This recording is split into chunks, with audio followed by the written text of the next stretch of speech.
Now, when disasters strike, one of the many casualties is the telecommunications infrastructure. There will be no cell phone signals for calls or texts and no internet access. But it is also during disasters that we badly need to communicate.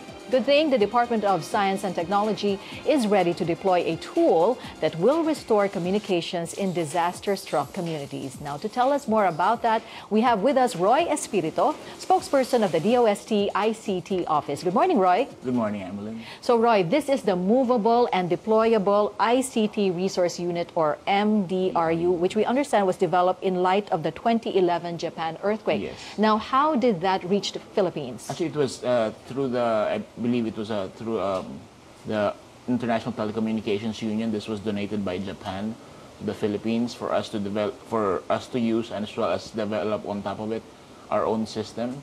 As well, currently ongoing right now is the development of the Government Emergency Communications Project, and this would do is, you know, enable communications in disaster-struck areas, at least temporarily, until the telecommunications is up. Okay, so how does it work? With the this unit, the MDRU, this comes with there's actually a server that allows for the emergency responders to be able to collect information on the victims and find out. So it will be easier to search through the list of the population of who's okay and who's been affected. But how does it do that? If I recall, let's go back to the time of Typhoon Yolanda.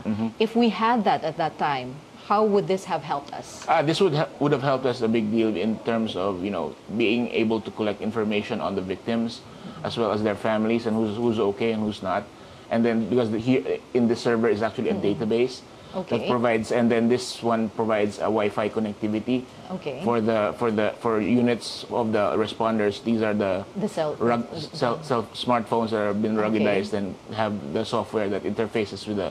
So there's a database that already has the info on who's the people in the area. Yes. All right. It actually allows them to, you know, take pictures and then input the data that's needed by the name and etc. So they can be, you know, easily be searched by their families who are not there, and, you know, even their friends abroad can find out if they're okay. And then the connectivity can be provided through any available connectivity, and for it can be, as long as the interface is a standard, you know, Ethernet port. The connectivity, it will provide voice connectivity as well.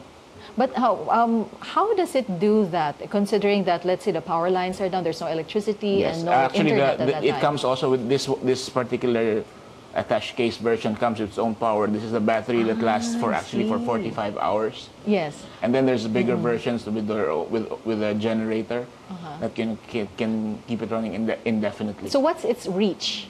How far can it reach? Yeah, for the reach, this is essentially, it will just be in a very localized area. It's essentially Wi-Fi distance, because like one barangay, what you want to do is, you know, immediate connectivity of the responders and as well as the relief workers. Yes. And they can use it for, basically there'll be just a station where the victims can come and provide their information, and then.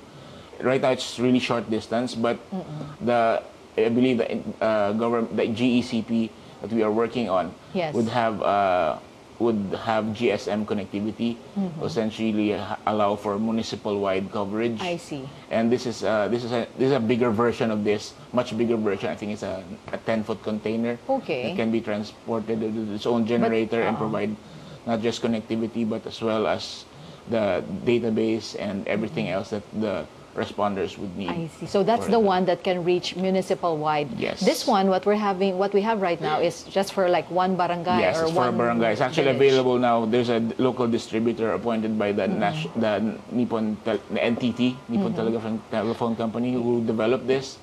I think it's Diff Sigma is the name of the company that's now distributing this for, Okay, so now the DOST is developing a system, but how many units do we have at the moment? Right now, there's the pilot. The bigger version is a size of a server rack.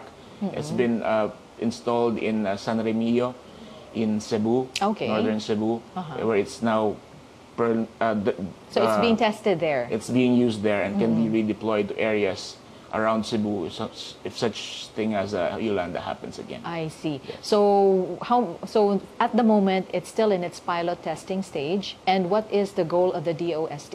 It's The eventually immediate goal. the big picture is the government emergency communications program, which will be, we will be deploying several bigger versions of this, like the container size ones, and redeployed around the region, in the different regions. So in case something happens, these can be redeployed immediately into areas that, So we can that would need it. Yes. we can communicate better in times of disaster. Yes. Okay, looking forward to that, Roy. Thank you so much for joining us You're this welcome. morning.